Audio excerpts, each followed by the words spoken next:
Hello friends, I hope आप सभी काफ़ी अच्छे होंगे।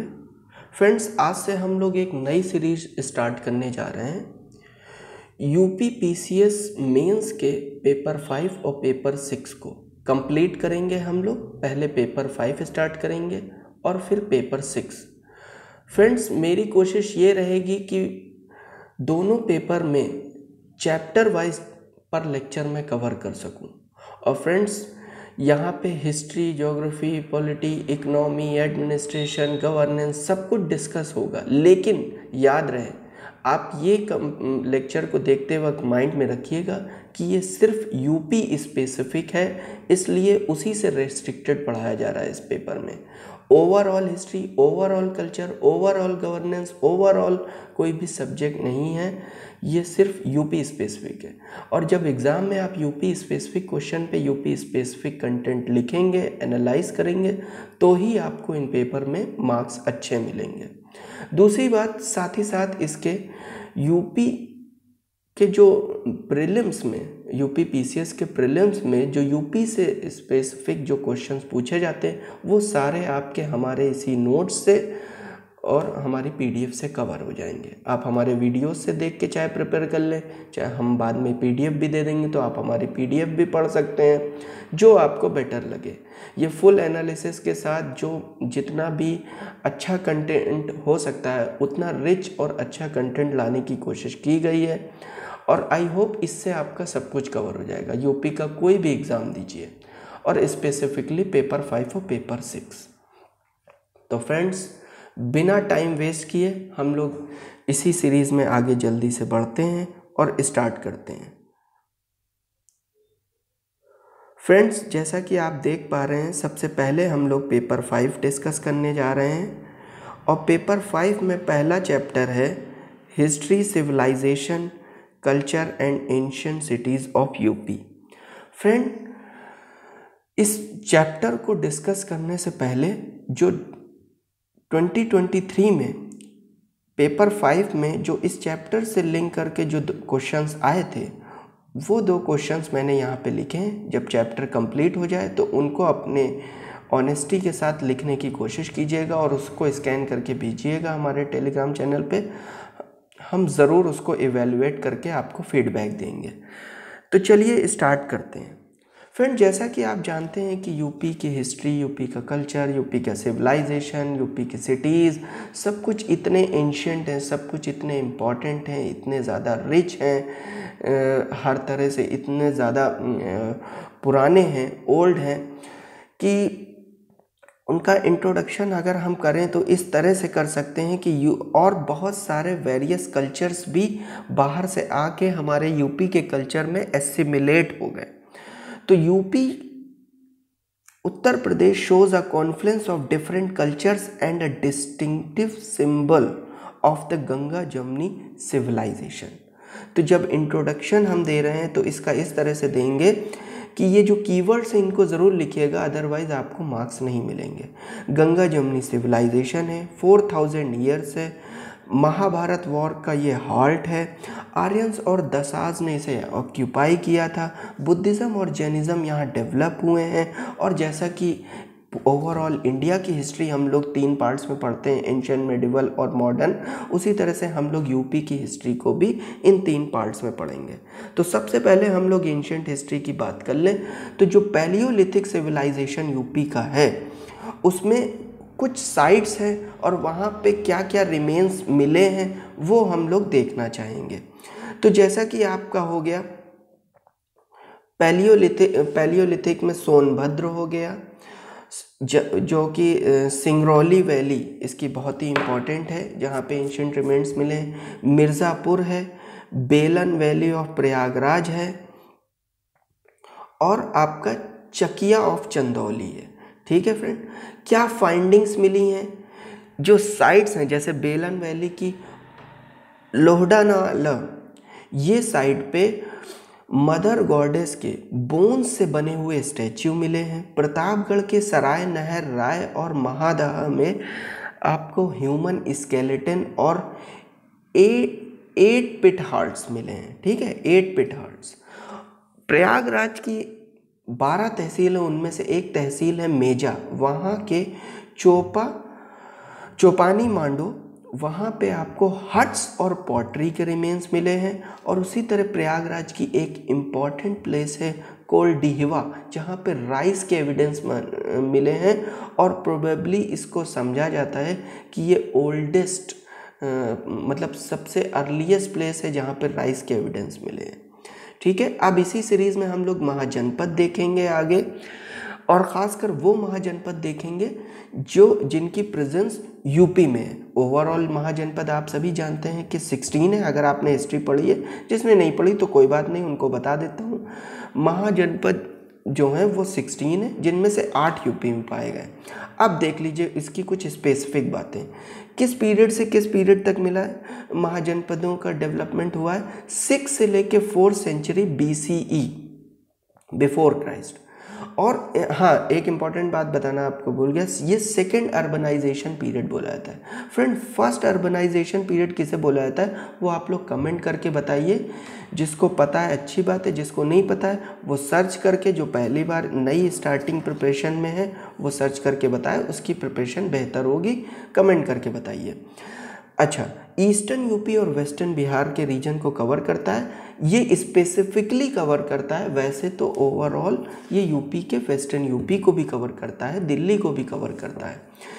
यहाँ पे इन महाजनपदास का राइज ज़्यादा कैसे हुआ, उस ज़्यादा डेवलपमेंट होने का कारण ये है कि इंक्रीज्ड आयरन ओर का प्रोडक्शन होना, गंगा यमुना रिवर वाटर का मिलना, इन सब ने महाजनपदास को एक्सपेंड करते चलेगा। पहले एक जगह रहा होगा, फिर आगे आगे आगे आगे ऐसे बढ़ता चला गया। और जैसा कि आपको बताया है कि 16 में से 8 महाजनपद यूपी से हैं, जिसको हमने शॉर्ट फॉर्म में याद करने की एक ट्रिक निकाली है कि भैया पब्लिक सर्विस कमीशन PSC, खासकर कहें तो यूपी PSC का एग्ज़ाम दे रहे हो तो एक बात जान लो, ये बहुत ही इम्पॉर्टेंट है। क्या है? वेरी इंपॉर्टेंट, VM है। क्या? K3 को जानना। K3 क्या है भाई? K3 3 महाजनपद हैं जिनके नाम K से शुरू होते हैं, कुरु, काशी, कौशल। ठीक है, कुरु, काशी, कौशल। ठीक है, प्रोनाउंसिएशन का थोड़ा ऊपर नीचे हो जाए तो फ्रेंड माफ़ कर दीजिएगा, वो हो जाता है। कुरु, इसकी कैपिटल थी इंद्रप्रस्थ। मॉडर्न लोकेशन है मेरठ से लेके दिल्ली तक की। सिग्निफिकेंस क्या थी? 2 सिग्निफिकेंस थी फ्रेंड्स। एक तो यहाँ पे गवर्नमेंट कैसी थी? मोनार्किकल नहीं थी, मोनार्की नहीं थी, राजा का रिपब्लिकन थी, इलेक्टेड हेड टाइप का था। राजा तो था लेकिन इलेक्टेड था, वो लोग प्रजा उसको चुन लेते थे कि भैया यही राजा रहेंगे हमारे, तो republican form of government. Mahabharata इसकी एक कुरु के बारे में एक स्पेशलिटी एक्सप्लेन करता है कि यहाँ पे 2 कुरु डायनेस्टीज़ के बीच में संघर्ष हुआ था, स्ट्रगल हुआ था। अगली आती है कौशल, जो कि जिसकी 2 कैपिटल थी, एक नॉर्थ एक साउथ। नॉर्थ में थी अयोध्या, साउथ में थी श्रावस्ती। मॉडर्न लोकेशन में देखा जाए तो कौशल कहाँ पे पड़ता होगा, किस रीजन को कहते हैं? अवध के क्षेत्र को कहते हैं, अवध के रीजन को कहते हैं। इसकी 3 सिग्निफिकेंस थी।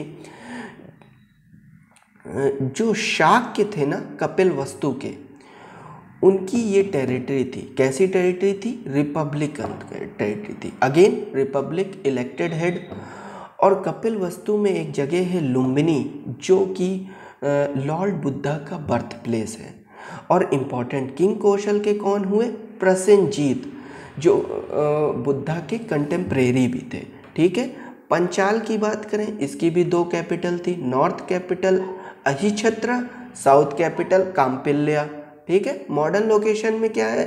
बरेली, बदायूं, फर्रुखाबाद। ये सब आपका रीजन कहाँ पड़ जाता है? ये आपका रोहिलखंड वाला क्षेत्र पड़ जाता है, वही है। इसकी सिग्निफिकेंस सिर्फ एक ही है, 2 है सॉरी।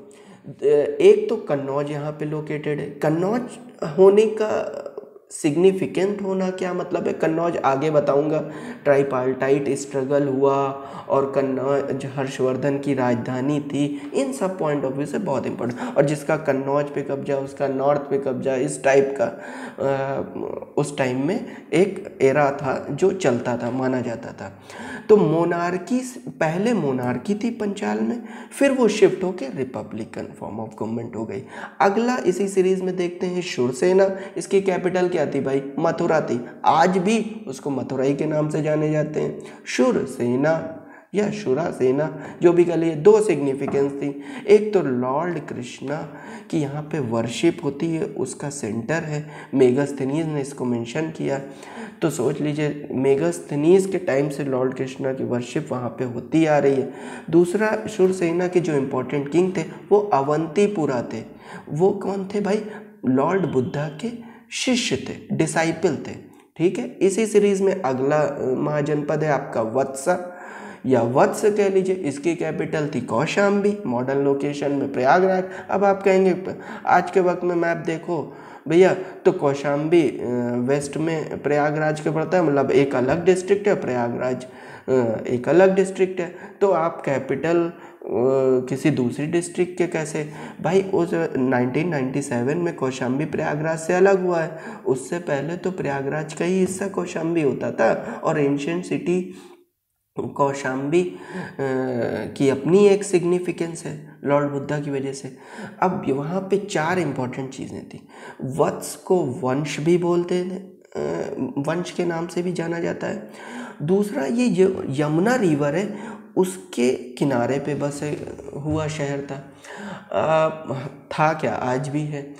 अब आप कहेंगे प्रयागराज तो यार संगम बोला जाता है गंगा यमुना माइथोलॉजिकल रिवर सरस्वती का, तो ये तो सिर्फ यमुना की बात कर रहे हैं भाई। कौशाम्बी से जो गुजरती है वो तो यमुना ही गुजरती है ना, और गंगा उधर से आ रही होती है, कानपुर से होते हुए, उधर से होते हुए तो प्रयागराज में। तो कहने का मतलब ये है कि कॉन्फ्लुएंस, मिलना होता है, संगम होता है इलाहाबाद में। कौशाम्बी में दोनों नहीं मिल जाती हैं, तो कौशाम्बी से तो यमुना ही गुजर रही है। फिर यहाँ पे एक चीज़ है जो अलग है पहले के महाजनपद से, यहाँ मोनार्की टाइप की गवर्नमेंट थी, मतलब राजा है बस, कोई चुने उने का नहीं, हम राजा हैं बस, that's it. Monarchial form of government कहाँ, वत्स में, कौशाम्बी प्रयागराज वाले में। प्रयागराज के लोग अपने ही एटीट्यूड में रहते हैं, वैसे ही कह देते हैं भैया हम जो हैं हम ही राजा हैं, इस टाइप की बात करते हैं। तो इस तरह थोड़ा सा ये फ़नी हो जा रहा है, मतलब आपको हंसाने के लिए आसानी से याद करना। देखिए ना, प्रयागराज में सब तैयारी करते हैं और सब राजा ही बन के घूमते हैं एक तरह से, मतलब सब अपने आप में सब भाई IAS PCS बनने वाले हैं। एक तरह से देखा जाए तो डिस्ट्रिक्ट के अथॉरिटी किसी के हाथ में होगी, किसी के हाथ में तहसील की पूरा कामकाज होगा। तो एक तरह से देखा जाए तो मॉडर्न टाइम के क्या है, अपने आप में एक पावरफुल पोस्ट है।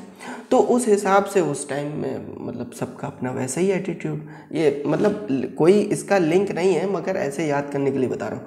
ट्रेड बिजनेस बहुत अच्छा 6th सेंचुरी में फ्लरिश हुआ। इतनी ज़्यादा टाइम इस पे देने से ये फ़ायदा होगा कि आप कभी भूलोगे नहीं कि वत्स में मोनार्कियल फॉर्म ऑफ गवर्नमेंट है, ठीक है, बाकी सब में रिपब्लिक है। मल्ला, जिसमें मोनार्कियल आएगी मैं अलग से बता दूंगा। मल्ला, जहाँ की कैपिटल कुशीनगर और पावा, ये दोनों ही को कह लीजिए, क्योंकि मेंशन है तो दोनों ही होंगी। अब मॉडर्न लोकेशन में क्या क्या है देखिए, कुशीनगर बोल रहा तो कुशीनगर तो आज भी है। पहले कुशीनगर का नाम पडरौना हुआ करता था, आई थिंक 1994 में, फिर 1997 में कुशीनगर हो गया। ये एडिशनल इन्फॉर्मेशन मेरे पास रहती है तो मैं आपको दे देता हूँ, जिससे आप लोग ईजिली इन चीज़ों को दिमाग में रख सकें। और फिर देवरिया जो है गोरखपुर से कट के बना है। देवरिया पहले गोरखपुर का ही देवरिया नहीं कट के बना है, देवरिया तो इधर आपके ये बलिया से निकला है, गोरखपुर से महाराजगंज ऊपर कट के निकला। खैर उस चीज़ों में नहीं जाते हैं वरना भटक जाएंगे आप, इतना ध्यान रखिए। गोरखपुर, देवरिया, पडरौना, कुशीनगर, ये 4 मॉडर्न लोकेशन ये पुराने एंशिएंट टाइम के कुशीनगर और पावा हुआ करते थे, जो कि मल्ला की कैपिटल थी। मल्ला राज्य यहीं का था, ईस्टर्न यूपी वाला आपका। नॉर्थ ईस्ट कह सकते हैं। Significance north east UP, eastern UP. Significance क्या था मल्ला की, बुद्धा ने जो अपना आखिरी लास्ट सपर या जो आखिरी मील, आखिरी खाना पावा में खाया था, पावा में किया था लास्ट मील, और महापरिनिर्वाण कुशीनगर में अटेन किया था, हासिल किया था, या कह दीजिए कुशीनगर में अटेन किया था। ठीक है, कुशीनारा भी बोलते थे उस वक्त में। ये भी रिपब्लिक थी, मल्ला भी। काशी अब आ गई, काशी आज भी बोलते हैं, मोदी जी बोलते रहते काशी, हमारी काशी। तो काशी, वाराणसी इसकी कैपिटल हुआ करती थी। काशी मतलब इससे ये सिंबलाइज हो रहा है कि बड़ा राज्य था, किंगडम था, महाजनपद था भाई, महाजनपद, और उसके अंदर वाराणसी उसकी कैपिटल रही होगी। मॉडर्न लोकेशन भी वाराणसी है, जो मॉडर्न लोकेशन वाराणसी है ना, उसी को काशी बोलते थे। अब इसकी दो सिग्निफिकेंस है।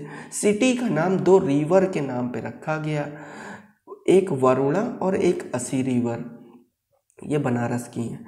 ये इनका मेंशन कहाँ पे है, मत्स्य पुराण में इनके बारे में जिक्र आता है। ठीक है, इन दोनों रिवर के बारे में, और इस तरह से इसका नाम।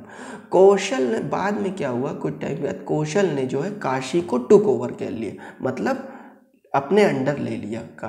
कौशल ने काशी को अपने अंडर में ले लिया। छेदी इसकी कैपिटल सुक्तिमती थी, और मॉडर्न लोकेशन में देखा जाए तो बुंदेलखंड रीजन का बांदा क्षेत्र जो है, ठीक है, बांदा डिस्ट्रिक्ट वो है। सिग्निफिकेंस क्या थी, ऋग्वेद में छेदी का नाम मेंशन होता है। और एक चीज़ है, यहाँ के किंग होते थे शिशुपाल। अब वो शिशुपाल किंग की हत्या कर दी जाती, किसके द्वारा, वासुदेव कृष्णा के द्वारा। कब, वासुदेव कृष्णा कब हत्या करते हैं शिशुपाल की, जब पांडव किंग युधिष्ठिर जो हैं अपना राजसूया यज्ञ कर रहे थे। ठीक है, अब यहीं से आपके सारे वो ख़त्म हो जाते हैं, मतलब 8 के 8 महाजनपद पूरे हो जाते हैं यूपी के, जो यूपी में मेंशन है। अब हम लोग आगे इसी सीरीज़ में देखेंगे यूपी में जो बुद्धिज़्म और जैनिज़्म का विकास कैसे हुआ। यूपी को पालना भी किया जाता है बुद्धिज़्म का, क्रेडल ऑफ बुद्धिज़्म भी कहा जाता है। ज़्यादातर बुद्धा का जो साधु वाला जीवन है, एस्केटिक लाइफ, वो सब यूपी में ही बीती है। अब कुछ जो 3 प्लेसेस हैं वो इम्पॉर्टेंट है जो बुद्धिज़्म से रिलेटेड है। एक वाराणसी याद कर लीजिए, बनारस, दूसरा याद कर लीजिए श्रावस्ती कौशल, तीसरा याद कर लीजिए कुशीनगर।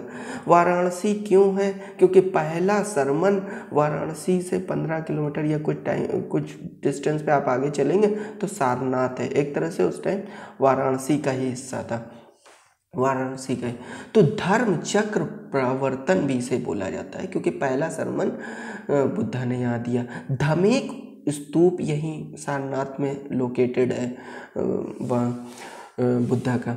उसके बाद श्रावस्ती कौशल की बात करें तो यहाँ 4 इम्पोर्टेंस है। ज़्यादातर समय कहाँ बिताया बुद्ध ने, यूपी के श्रावस्ती कौशल में, और 2 मोनेस्ट्री इंपॉर्टेंट है, जेटावन एंड पुब्बारामा। ठीक है, बुद्धा ने सबसे लंबा डिस्कोर्स, सबसे लंबा भाषण कहाँ दिया, श्रावस्ती कौशल में। कुशीनगर में क्या किया बुद्धा ने, महापरिनिर्वाण अटेन किया। और एक इम्पॉर्टेंट आपका कुशीनगर में स्तूप पाया जाता है जिसे रामाभार स्तूप कह दीजिए या रामभार स्तूप कह दीजिए। बुद्धा के जो एशेज थे ना, बुद्धा महापरिनिर्वाण अटेन करने के बाद बुद्धा के एशेज मिले, उन एशेज को भाई बहुत सारे लोग इधर उधर ले गए कि नहीं नहीं पवित्र हैं और हम अपने राज्य में ले जाएंगे, हम वहाँ ले जाएंगे, हम वहाँ ले जाएंगे। तो कुछ एशेज वहाँ बचे, वहीं पे बुद्धा के एशेज, उन्हीं पर रामभार स्तूप बना दिया गया। अब जैनिज़्म से संबंधित कुछ प्लेसेस देख लीजिए। देखिए 2 तो कॉमन है बुद्धिज़्म वाले, काशी, वाराणसी, श्रावस्ती कौशल, लेकिन अयोध्या बुद्धिज़्म के लिए इम्पोर्टेंट नहीं है, जैनिज़्म के लिए इम्पोर्टेंट है। क्योंकि जैनिज़्म के जो पहले तीर्थंकर थे, जिनको ऋषभनाथ जिनका नाम था, जिन्हें आदिनाथ भी बोला जाता है, उनका जन्म कहाँ पे हुआ, उनका जन्म आपके अयोध्या में हुआ। उसी तरह काशी, वाराणसी में बहुत सारे जैन तीर्थंकर का जन्म हुआ, जिनमें इम्पॉर्टेंट जो 3 तीर्थंकर आते हैं, पहले 23वें 24वें में से 23वें जो तीर्थंकर थे पार्श्वनाथ, उनका जन्म भी काशी वाराणसी में हुआ। आप देखिए श्रावस्ती कौशल को चंद्रापुरी और चंद्रिकापुरी के नाम से भी जाना जाता है। क्यों यहाँ पे, क्योंकि दो संभवनाथ और चंद्रप्रभानाथ ये दो तीर्थंकर पैदा हुए थे यहाँ पे। अब चंद्रप्रभानाथ यहाँ पे पैदा हुए, इस वजह से इनका नाम यहाँ पे चंद्रापुरी और चंद्रिकापुरी हो गया होगा। अब इसी सीरीज में आगे देखते हैं मौर्यन डायनेस्टी। अशोक ने अपना मोस्ट इम्पॉर्टेंट और मोस्ट फेमस स्तूप जो है वो यही सारनाथ, उत्तर प्रदेश के सारनाथ में खड़ा करवाया, इरेक्ट करवाया, जिसको सारनाथ को लायन कैपिटल ऑफ अशोका भी बोलते हैं, अशोक की लायन कैपिटल भी बोलते हैं। धर्मराजिका स्तूप जो अशोका ने बनवाया था, बुद्धा ने जो पहला सरमन दिया था ना सारनाथ में, उसको कमेमोरेट करने के लिए धर्मराजिका स्तूप का निर्माण कराया था। इसी सीरीज में आगे देखते हैं गुप्ता डायनेस्टी। ये तीसरी सेंचुरी में आपकी इस्टेब्लिश हुई। कब तक चली? 543 AD तक चली। कौन कौन से क्षेत्र कवर किए गए? जैसे अनुगंगा, मगध, साकेत, प्रयाग। अनुगंगा मिडिल गंगा वाला क्षेत्र जो है, मगध बिहार का पटना के आसपास वाला रीजन जो हो गया, साकेत आपका यूपी के अयोध्या का है, और प्रयाग जो मॉडर्न में प्रयागराज है, ठीक है, जो जिसका पहले नाम इलाहाबाद था। इलाहाबाद पिलर इंस्क्रिप्शन की इम्पोर्टेंस देख लेते हैं। ये भी यूपी में ही है, ये भी इसी से संबंधित है।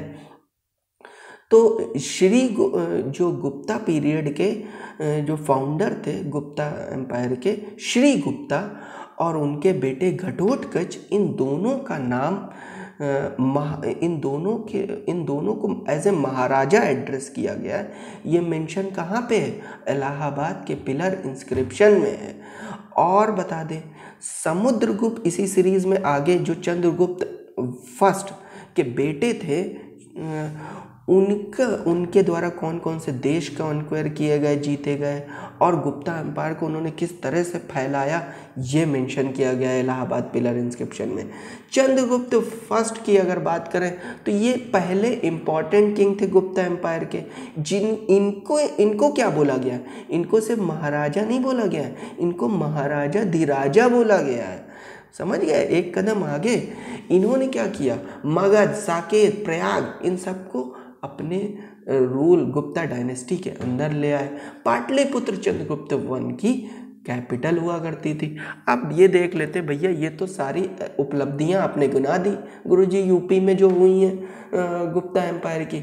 अब गुप्ता एम्पायर ख़त्म कैसे हुआ ये भी तो बताओ। मौखरी और पुष्यभूति डायनेस्टी किसकी डायनेस्टी थी? हर्षवर्धन की थी पुष्यभूति डायनेस्टी। इन्होंने गैंगेटिक रीजन में गुप्ता एम्पायर को डिसइंटीग्रेट कर दिया, तोड़ दिया, बिखेर के भगा दिया, ख़त्म कर दिया।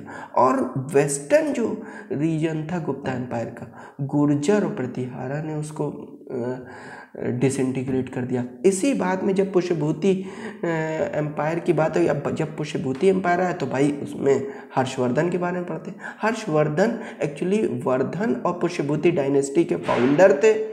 हर्षवर्धन जो Islamic empire, Islamic invasion, Islamic आक्रांताओं के आने या इस्लामिक आक्रमण होने से पहले जो ग्रेट रूलर कहलाए जाते हैं भारत में रहे, वो हर्षवर्धन रहे।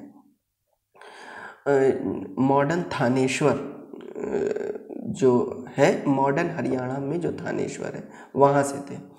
कैपिटल हर्षवर्धन की कौन सी थी? कान्यकुब्ज थी, जिसे कन्नौज भी बोलते हैं। जहाँ क्या इंपॉर्टेंस है इसकी? यहाँ पे ट्राईपार्टाइट स्ट्रगल हुआ, आगे बताएंगे, पहले भी बताया। सिग्निफिकेंस क्या थी हर्षवर्धन के काल की? हर्षवर्धन के काल की ये सिग्निफिकेंस थी, पुष्यभूति डायनेस्टी की ये सिग्निफिकेंस थी, या वर्धन डायनेस्टी की ये सिग्निफिकेंस थी कि 8वीं 9वीं वो फ्यूडलिज्म जो आज देखते हो ना अंग्रेजों के टाइम तक, सामंतीवाद, जमींदारी, ताल्लुकदारी, ये सब जो कहाँ से शुरू हुआ? हर्षवर्धन के काल से शुरू हुआ, पुष्यभूति डायनेस्टी से शुरू हुआ, वर्धन डायनेस्टी से शुरू हुआ। बिगनिंग किसकी हुई? फ्यूडलिज्म की इंडिया में। लैंडलॉर्ड को लैंड दी गई कि भैया आप जमींदार हो, लो ये ज़मीन लो, इसी कारण लोग खफा हो गए और फिर एम्पायर इनका वीक होने लगा, क्योंकि ज़मींदार अपने को पावरफुल बनाने लगे। और हर्षवर्धन का कार्यकाल 40 वर्षों तक चला, या कह लीजिए, और वो 647 कॉमन एरा में एक्सपायर कर गए, डाई कर गए हर्षवर्धन। अब ट्राईपार्टाइट स्ट्रगल का जिक्र आया कन्नौज के संबंध में, तो बिना इसकी चर्चा करें निकल जाना अन्याय होगा। तो देखते हैं 8वीं 9वीं सेंचुरी CE में पाला बंगाल रीजन से, मतलब ईस्ट रीजन से, वेस्ट रीजन से प्रतिहार, अवंती जालोर रीजन जो राजस्थान वाला भी आ गया, और राष्ट्रकूटा जो साउथ वाला क्षेत्र है, दक्कन रीजन, वहाँ से ये तीनों आए, भैया हमें कन्नौज चाहिए। ऐसे कन्नौज ले लोगे क्या? कन्नौज एक सिंबल ऑफ स्टेटस और अथॉरिटी है, तो लड़ो, जो जीतेगा वो लेगा। ये हुआ युद्ध। इसकी इंपॉर्टेंस क्या है? ये हर्ष की कैपिटल थी, तो भैया किसी की कैपिटल बन गई, तो जो राइवल किंगडम वाले हैं सोचते हैं इसकी कैपिटल है, मतलब यहाँ पे कुछ इंपॉर्टेंट चीज़ है, इसी पे कब्जा कर लो, कैपिटल पे कब्जा, तो पूरा का पूरा अपने हाथ में सब कुछ। अब इसको क्या माना जाता है? नॉर्दर्न इंडिया की जो पॉलिटिकल डोमिनेंस होती थी उसको रिप्रेजेंट करता है। जिसका कन्नौज पे कब्जा, उसका नॉर्दर्न इंडिया पे कब्जा, एक तरह से उस वक्त में कब्जा। Central Ganga valley Kutch region था, ये रिसोर्सेज में बहुत रिच था। ये आयरन, ये वो दुनिया भर के रिसोर्स यहाँ पे, मिनरल वगैरह, और ट्रेड और कॉमर्स के लिए आइडियल था, बिल्कुल बेहतरीन था कि ट्रेड और कॉमर्स यहाँ से बढ़िया कहाँ हो सकता है, क्योंकि ये बिल्कुल जो कन्नौज था ये आपका सीधा किससे जुड़ता था? सिल्क रूट से, एंशिएंट सिल्क रूट से। समझ रहे बात को? अब ये ट्राईपार्टाइट स्ट्रगल तो हुआ, जीता कौन इसको? इसको जीते राजपूत के प्रतिहारा एम्परर। प्रतिहारा एम्परर उस वक्त कौन थे? नागभट्टा टू। मेरे बातों को बहुत ध्यान से सुनिएगा, PDF तो मैं बाद में दे दूंगा, उसको पढ़ भी लीजिएगा, लेकिन अभी सुनिए, सुनने से आपको सब याद रहेगा। मेडिवल हिस्ट्री में की श्रृंखला में देखते हैं तो भैया कुतुबुद्दीन ऐबक थे, जिन्होंने दिल्ली सल्तनत इस्टेब्लिश की 1206 में। आपको पता है 1192 में बैटल ऑफ तरेन हुई, 1-2 में, मतलब मोहम्मद गौरी जीत जाता है, और फिर उसी के बाद से क्या करता है? जीतने के बाद भाग जाता है अफ़गानिस्तान। कुतुबुद्दीन इनका जो मतलब इनका ख़ास बंदा था, मतलब ख़ास स्लेव था, वफादार स्लेव था, उसको सौंप जाता है कि जब तक तुम और एक्सपेंशन करो एम्पायर का, हम आते हैं। तो चला गया। अब उसके बाद इसने क्या किया? 1206 में तो कुतुबुद्दीन क्या करता है? 1192 में वो जब भाग जाता मोहम्मद गौरी अफ़गानिस्तान, तो ये गंगा यमुना द्वीप पे अटैक करता है, कहता अब तो इधर जीत ही लिया है, अब आगे जीतते हैं। और फिर ये मेरठ और बारन को कैप्चर कर लेता है, बुलंदशहर। बारन क्या है? बारन जो है आज का बुलंदशहर है। फिर 1194 में देखिए, तब तक 1194 में 2 साल में मोहम्मद गौरी वापस आ जाता है। कहाँ से? सॉरी, अभी तो इन्हीं की बात करते हैं, कुतुबुद्दीन ऐबक की। फिर ये मेरठ बारन जीतने के बाद ये मॉडर्न अलीगढ़, जिसको क्वाइल बोलते हैं, कोयल कह दीजिए, उसको कैप्चर कर लेता है। यमुना रिवर पे अलीगढ़, यमुना रिवर को क्रॉस करता है, अलीगढ़ को कैप्चर कर लेता है, कोयल को कैप्चर कर लेता है 1194 में। ये दोनों काम कौन करता है? कुतुबुद्दीन। अब इधर से मोहम्मद गौरी वापस आता है 1194 में। वो क्या करता है? वो जयचंद से लड़ाई करता है 1194, जिसे बैटल ऑफ चंदावर बोलते हैं। चंदावर क्यों बोलते हैं? असल में इसका नाम था चंदावल। ये कहाँ था चंदावर? ये एक्चुअली फिरोज़ाबाद के पास है शहर, तो इसीलिए इसका नाम चंदावर पड़ा, बैटल ऑफ चंदावर। 1198 में ये कन्नौज पे कब्जा कर लेता है, बताइए, मोहम्मद गौरी। उस टाइम जब कब्जा करता है तब ये किसकी कैपिटल होती? कन्नौज। गहदावल कैपिटल होती, गहदावल किंगडम की कैपिटल होती है। 1197-98 में क्या होता है? ऐबक जो है, कुतुबुद्दीन ऐबक इधर संघर्ष छेड़े हुए, गौरी उधर संघर्ष छेड़े। ये बदायूं एक वेस्ट में, ईस्ट में वाराणसी, इन दोनों को कन्क्वायर कर लेता। बताइए कितना बड़ा रीजन कन्क्वायर करता होगा। 1202 में क्या करता है? जो बुंदेलखंड रीजन का बांदा का जो कलिंजर फोर्ट है जो तो उसको भी कैप्चर कर लेता है या बिसीज कर लेता है, उस वक्त चंदेला किंगडम के हाथ में होती है।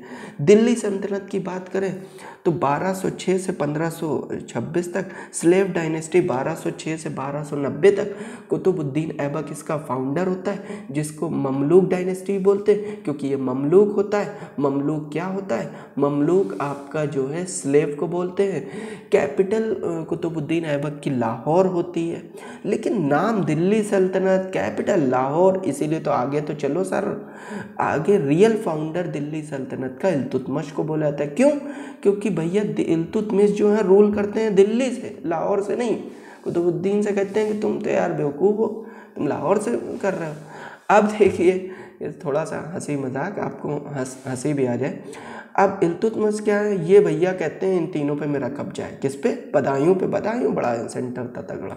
अवध पे और बनारस पे। एक सेंट्रल, बदायूं वेस्ट हो गया, अवध सेंटर हो गया, बनारस ईस्ट हो गया। और बदायूं की जो जामा मस्जिद है वो इल्तुतमिश ने बनवाई थी। ठीक है, इसी के आगे सीरीज में आते हैं कि भैया स्लेव डायनेस्टी, आपका यूपी में काम खत्म। अब यूपी के अलावा आपने जो काम किया वो हम किसी और पेपर में देखेंगे, अभी जो है भाई साहब हमें सिर्फ यूपी का देखना। तो इसलिए अगली जो वंश आता है वो खिलजी डायनेस्टी आती है 1290 से 1320। अब इनका यूपी में क्या योगदान रहता है? इसके फाउंडर होते हैं जलालुद्दीन फिरोज़ खिलजी। इनको JFK भी बोल सकते हैं।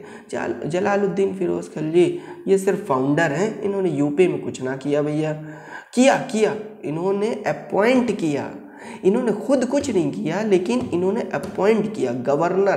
किसको? अलाउद्दीन खिलजी को, जो इनका नेफ्यू था, जो इनका सन इन लॉ था। कहा भैया जो कौशाम्बी है वहाँ चले जाओ, वहाँ कड़ा में चले जाना, वहाँ के गवर्नर तुम ही हो। कारा या कड़ा जो भी कह लीजिए। कब? 1291 में, जैसे ही आए वैसे ही। उसके बाद इनको अवध का भी गवर्नर बना दिया अलाउद्दीन खिलजी को।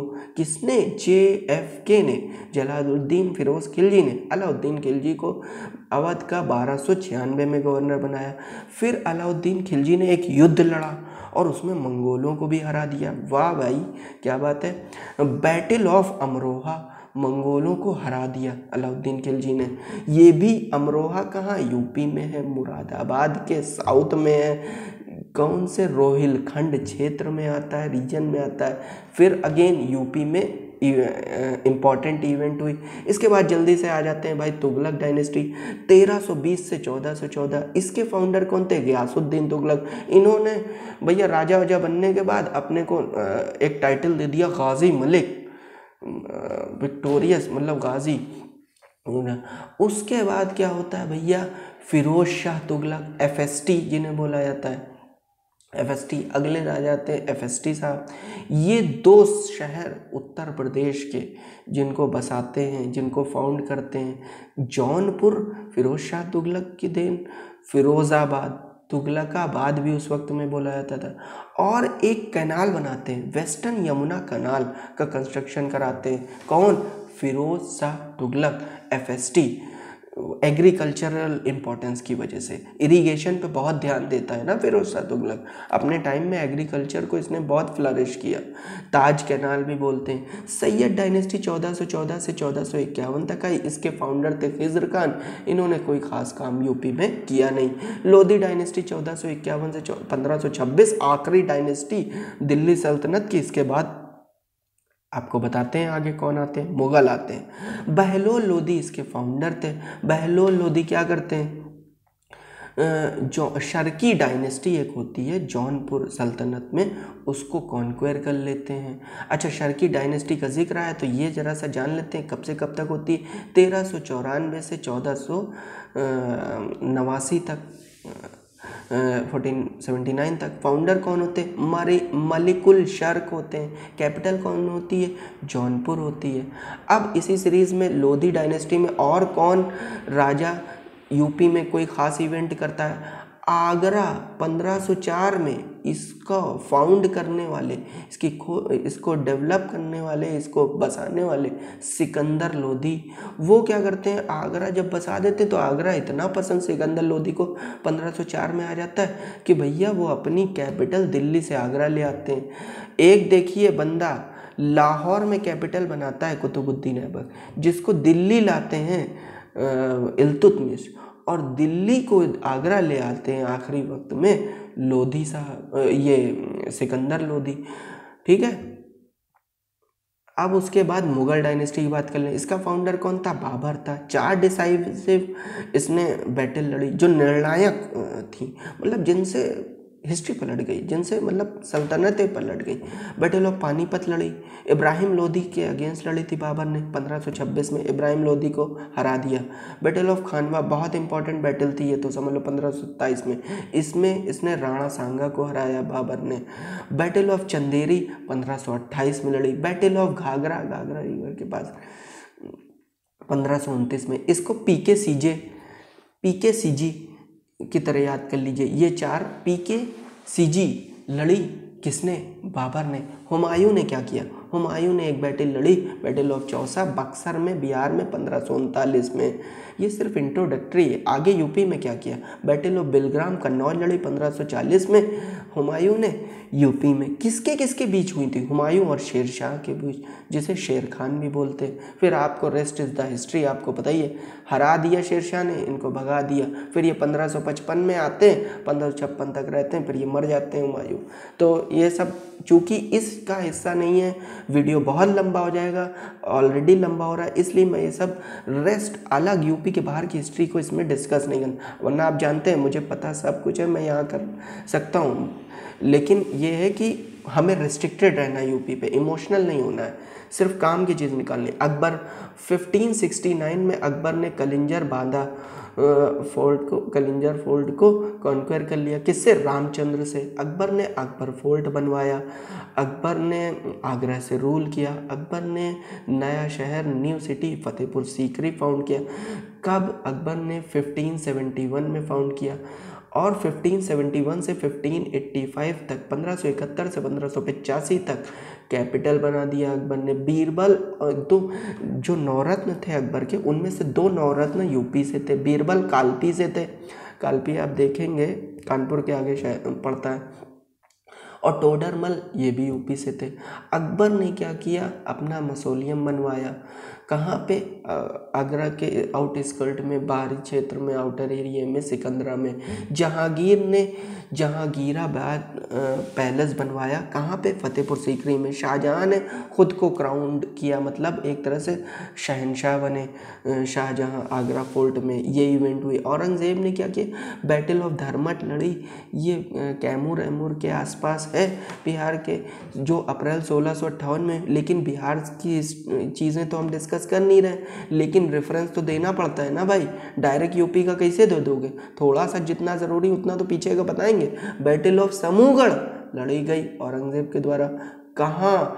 आगरा के ईस्ट में 16 किलोमीटर आगे चले जाओगे, वहाँ मई, अगले ही महीने, अप्रैल में धर्मट में, मई में समूहगढ़ में 1658 में लड़ी। और फिर वही समूहगढ़ में जीतने के बाद औरंगज़ेब ने अपने को गद्दी पे काबिज़ कर लिया, बैठा लिया, जीत गया, मतलब गद्दी पे बैठ गया औरंगज़ेब। और इसने अपने बाप शाहजहां को इम्प्रिजन किया, जेल डाला।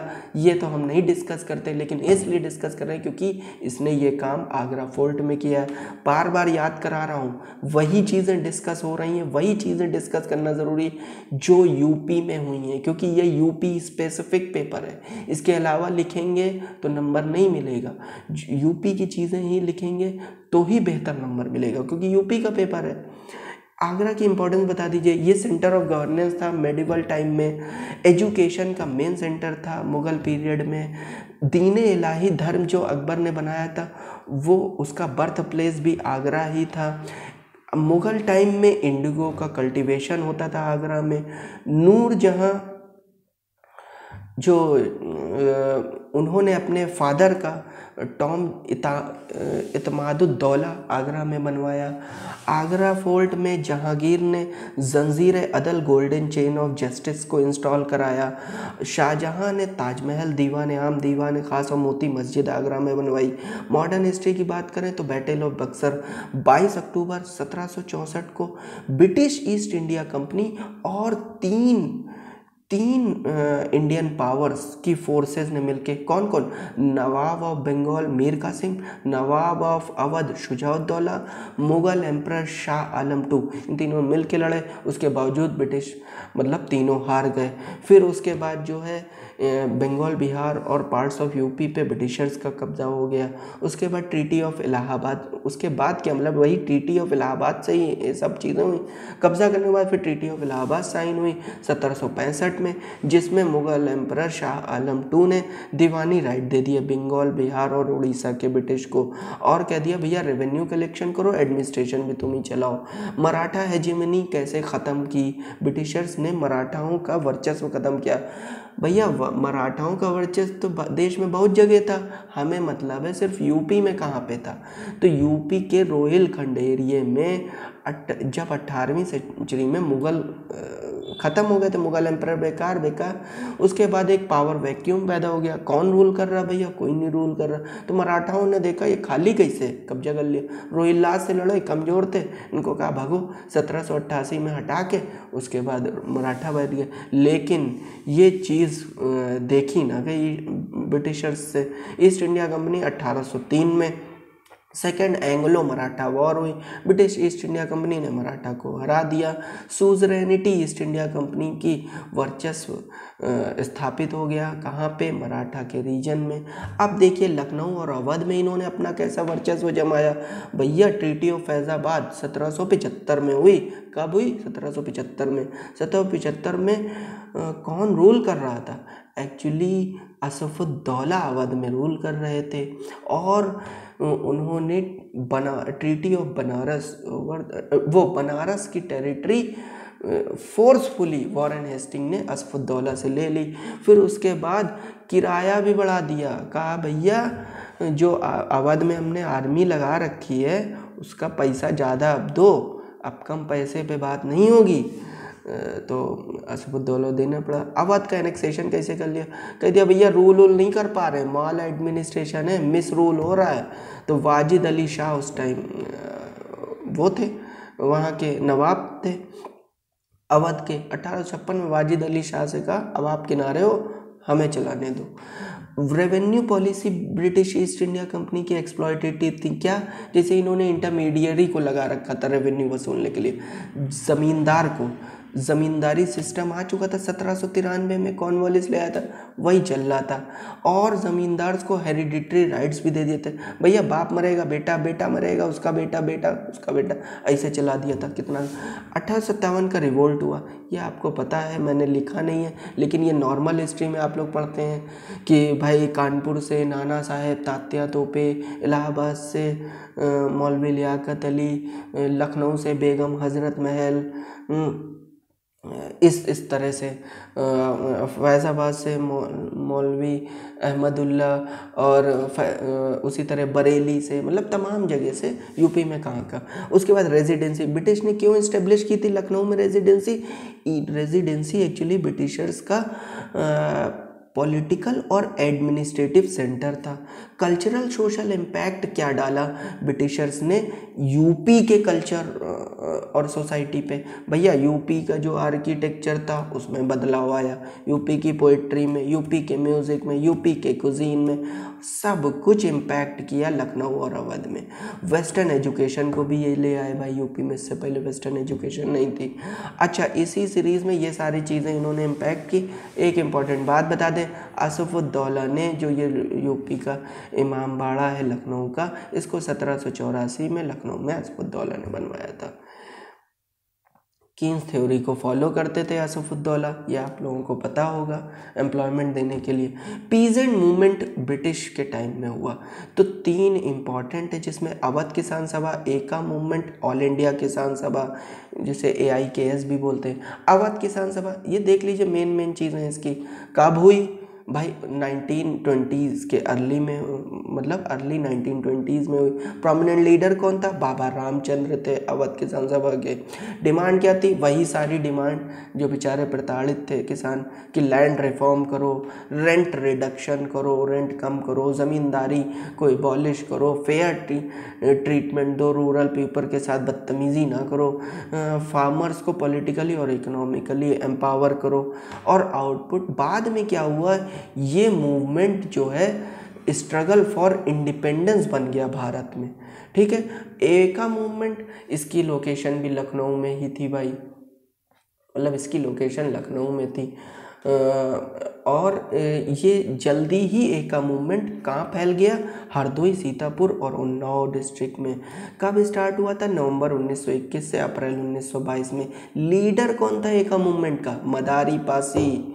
और किस चीज़ों के लिए? वही चीज़ें, किसान के वही मुद्दे कि भैया तालुकदारी सिस्टम अवध में चलता था, बहुत ही शोषण करता है, एब्सेंटी लैंडलॉर्ड यहाँ रहता नहीं, बस चला आता किराए के टाइम में किराया दो, हैवी लेता ना ये देख रहा है कि बारिश हुई कि नहीं हुई, सूखा पड़ गया क्या पड़ गया, बस लैंड वसूलने में लग रहता है। तो जब लैंडलॉर्ड यहाँ रहता नहीं तो वो समस्या किसान किससे कहें? तो एब्सेंटी लैंडलॉर्डिज्म के खिलाफ थे किसान। कहा भैया जितना रिकॉर्ड किया गया दस्तावेजों में रेंट उतना ही देंगे, उससे ज़्यादा नहीं देंगे। रिफ्यूज़ल टू पे more than the recorded rent. ये कहा कि जो रेंट पे करते हैं कई बार तो दोबारा मांगने चले आते हैं, तो रसीद दो, रिसीट मांगी। फिर कहा नजराना हम नहीं पेश करेंगे, हम लोग किसान हैं, कोई बंधुआ मजदूर नहीं है कि फौज लेबर करा रहे हो हमसे। तो ये चीज़ ऑल इंडिया किसान सभा की देख लीजिए, ये 1936 में, ये भी भाई साहब यूपी में, लखनऊ के यूपी के लखनऊ में, सॉरी। डिमांड क्या थी ऑल इंडिया किसान सभा की? लैंड रिफॉर्म कीजिए साहब, फार्म प्रोड्यूस के लिए फेयर प्राइसेस दीजिए, बहुत कम दे रहे हैं आप, और किसानों पे जो कर्जा है उसे माफ़ी दीजिए, कम कीजिए, रिड्यूस कीजिए, और फार्मर्स के जो अधिकार है उनकी रक्षा कीजिए कि फार्मर बेचारा भगवान भरोसे नहीं तो आत्महत्या कर ले रहा है। फार्मर्स की प्लाइट बहुत पुराने टाइम से, कोई आज की नहीं है। पार्टी से भी अनफॉर्चुनेटली अभी अब तो काफ़ी बेहतर हो रही, वरना बहुत पहले ख़राब था मामला। अभी भी है प्रॉब्लम्स, लेकिन उस वक्त तो सोचिए क्या प्रॉब्लम रही होगी। अच्छा, यही ऑल इंडिया किसान सभा ने एक किसानों का मूवमेंट था जो कि साउथ इंडिया में था, Telangana peasant movement. Telangana peasant armed struggle था, अरे बाप रे, 1940 में, उसमें पार्टिसिपेट किया। ये पूछ सकता है किसने किया? आर्म्ड स्ट्रगल में साउथ के एक पीजेंट मूवमेंट में तो AIKS ने किया। ट्राइबल मूवमेंट देख लीजिए, वही ब्रिटिशर्स की ब्रिटिश एडमिनिस्ट्रेशन की एक्सप्लॉयटेटिव पॉलिसी और प्रैक्टिसेस के खिलाफ। फिर जो ट्राइबल कम्युनिटीज़ की जो नेचुरल होमलैंड है वहाँ से उन्हें डिस्प्लेस करना, उनको मार्जिनलाइज करना, उसके चक्कर में ट्राइबल भी 2 ट्राइबल मूवमेंट यूपी में मेनली हुए, कोया रिबेलियन और भील रिबेलियन। दोनों 19th सेंचुरी में, कोया लेट 19th सेंचुरी में हुई। ये यूपी के विंध्या रीजन में हुई, खासकर विंध्या रीजन वही वाला आपका मिर्ज़ापुर और इलाहाबाद के जंगल वाला क्षेत्र, फॉरेस्ट एरिया। भील रिबेलियन में जब बात करेंगे तो इंडिया के सेंट्रल और वेस्टर्न पार्ट में इंक्लूडिंग यूपी। ठीक है, अब यूपी में एजुकेशन सिस्टम ब्रिटिश रूल के टाइम में कैसा था? ब्रिटिश ने इंग्लिश एजुकेशन को प्रमोट किया, लेकिन साथ ही साथ वर्नाकुलर एजुकेशन जो लोकल लैंग्वेज में थी उसको भी रिकग्नाइज किया। ऐसा नहीं कि उसको ख़त्म कर दो, क्योंकि वो फिर बड़ा चैलेंज आ जाता। तो हिंदी, उर्दू, संस्कृत को भी कंटिन्यू रखा। इलाहाबाद यूनिवर्सिटी इसी सीरीज़ में इन्होंने इस्टेब्लिश करा 1887 में, one of the oldest university है इंडिया की। और बनारस हिंदू यूनिवर्सिटी 1916 में इस्टेब्लिश कराई। लखनऊ यूनिवर्सिटी 1921 में इस्टेब्लिश कराई। इसमें अलीगढ़ मुस्लिम यूनिवर्सिटी का नाम मेंशन नहीं किया, क्योंकि वो सर सैयद अहमद ख़ान की कोशिशों से इस्टेब्लिश हुई थी, इस वजह से उसमें ब्रिटिश लेकिन होना चाहिए। चलो कोई बात नहीं, आप अपने से ऐड कर लो। Important session Indian National Congress UP के, यूपी में कौन कौन हुए। देखो पहली बात तो ये जान लो आईएनसी फाउंड कब हुई, 1885 में। फिर 5वां सेशन जो है वो यूपी में हुआ, यूपी के कहाँ, इलाहाबाद सेशन 1888 में। फिर बनारस सेशन 1905 में। मेन ऑब्जेक्टिव क्या था, बाइकॉट एंड स्वदेशी मूवमेंट इसको बुलाया था। भाई फिरंगियों के सामान को बाइकआउट करो और स्वदेश में खादी वादी वाली चीज़ें ज़्यादा यूज़ करो, उनको स्वदेशी चीज़ें। लखनऊ सेशन 1916 में, ये किस लिए फेमस है, एक लखनऊ पैक्ट हुआ था मुस्लिम लीग और आईएनसी के बीच में। एकॉर्ड ने ये कहा था, अच्छा एकॉर्ड ने एक चीज़ है, ये बहुत बड़ी चीज़ है कि मुस्लिम्स के लिए सेपरेट इलेक्टोरेट की डिमांड को रिकग्नाइज़ किया था लखनऊ सेशन में। कानपुर सेशन 1925 में हुआ। सरोजिनी नायडू ने इसे प्रेसाइड ओवर किया। ये पहली वुमेन, पहली इंडियन वुमेन थी। पहली वुमेन तो आप सभी को पता है 1917 में कौन थी, मदर टेरेसा। और ये पहली इंडियन वुमेन थी Sarojini Naidu. Art and culture UP का देख ले भैया। कल्चर के बारे में तो ये कहेंगे कि culture encompasses the way of life of a society. तो जो एक समाज के जो रहन सहन का तरीका है ना, वो कल्चर बताता है। खान पान, रहन सहन, उठना बैठना, पढ़ना लिखना, बोली बातचीत का, सब चीज़ें कल्चर का हिस्सा होती है। तो 2 एपिक हैं जो भैया यूपी में ही मतलब पूरा उनका सब कुछ हुआ यहीं पे। 2 एपिक की गाथा है, रामायण और Mahabharata. New stream of culture, Buddhism और जैनिज़्म यूपी से ही डेवलप हुए। मथुरा स्कूल ऑफ आर्ट की बात करें तो 3 स्कूल ऑफ आर्ट हैं बुद्धिस्ट स्कल्पचर में। गंधारा जो वेस्ट में है अफगानिस्तान साइड, अमरावती जो साउथ में है, और मथुरा यूपी में। तो मथुरा स्कूल ऑफ आर्ट को हम लोग देखेंगे, बाकी 2 को नहीं देखेंगे क्योंकि ये यूपी में नहीं है। ये अपनी ऊंचाई पे कब पहुंचा, कुषाणों के टाइम में मथुरा स्कूल ऑफ आर्ट, ठीक है। और इसमें कुछ फीचर्स हैं, 6 फीचर्स, उनको अच्छे से देख लेते हैं। एक तो जैसे कि मथुरा स्कूल की ये स्पेसिफिसिटी थी, खासियत कि बुद्धा की इमेजेस को एंथ्रोपोमॉर्फिक फॉर्म इमेज दिखाना, बुद्धा की मतलब ह्यूमन कैरेक्टर के फॉर्म में देना, ह्यूमन इमेज। और 3 रिलीजन, यहाँ तीनों रिलीजन को डिपिक्ट किए गए हैं, दिखाए गए मथुरा स्कूल ऑफ आर्ट में, बुद्धिज़्म, जैनिज़्म और हिंदुइज़्म। लार्ज इमेजेस हैं बुद्धा की, फेसेस राउंड हैं और स्माइलिंग है और रिलैक्स पोजीशन में है बुद्धा। ये सब मथुरा स्कूल में दिखाया गया है। गारमेंट्स बॉडी पे दिख रहे हैं ये मथुरा स्कूल में, और स्कूल में नहीं दिखाया गया, इसीलिए इसको यहाँ रखा गया, गंधारा और अमरावती में नहीं। बुद्धा की इमेजेस, यक्ष यक्षिनी मतलब पेयर में जो गॉड्स हैं, मेल फीमेल डेटी, शैव और वैष्णो डेटी, ये सब भी कार्व आउट हुए मथुरा स्कूल ऑफ आर्ट में। स्पेक्ड रेड स्टोन का यूज, मतलब स्पॉटेड चीटेदार टाइप के रेड स्टोन का इस्तेमाल किया गया मथुरा में। सेंशुअस एंड फ्लैशी इमेज, मतलब ये समझ लीजिए इरोटिक टाइप की इमेजेस और फ्लैशी इमेजेस को दिखाया गया। पेंटिंग यूपी में देखें तो कांद्रा और मिर्ज़ापुर स्टाइल जो है वो प्री हिस्टोरिक टाइम की रॉक शेल्टर की पेंटिंग है, ठीक है। केव पेंटिंग सोनभद्र में और चित्रकूट में वो डिपिक्ट करती साइन किसके सीन दिखाती, हंटिंग हो रही है, वॉर हो रही है, फेस्टिवल हो रहे हैं, डांस हो रहे हैं, रोमांटिक लाइफ है, एनिमल हो रहे, इन सब चीज़ों। गोल्डन पीरियड मुगल पीरियड का क्या था, पेंटिंग जो है सबसे अपनी जेनिथ पे, ऊंचाई पे पहुंची जहांगीर के टाइम में, कि मथुरा में केशव देव का टेम्पल और वृंदावन में लॉर्ड कृष्णा के सीन, लाइफ के सीन, ये सब चीज़ें, सांझी आर्ट, ये सारे यूपी के एग्जाम्पल हैं। यूपी में स्कूल कौन कौन से हैं भैया जी, पेंटिंग के गढ़वाल स्कूल है।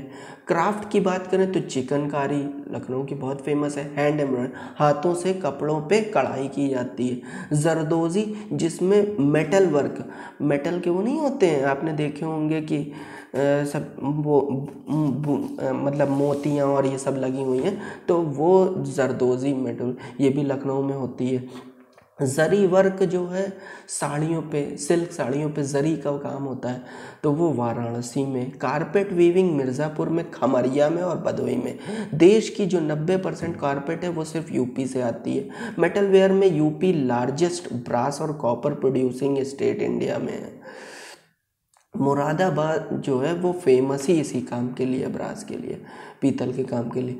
पॉटरी खुर्जा, बुलंदशहर का खुर्जा जो जंक्शन, खुर्जा, चुनार, यहाँ सब जगह ब्लैक पॉटरी पाई गई। रामपुर में पाई गई, निज़ामाबाद, आजमगढ़ के क्षेत्र में, वहाँ पे ब्लैक पॉटरी पाई गई। टेराकोटा, गोरखपुर में मिट्टी के फिगर बनाए जाते हैं, खिलौने बनाए जाते हैं, तो ये गोरखपुर के, इसको जीआई टैग भी मिला है।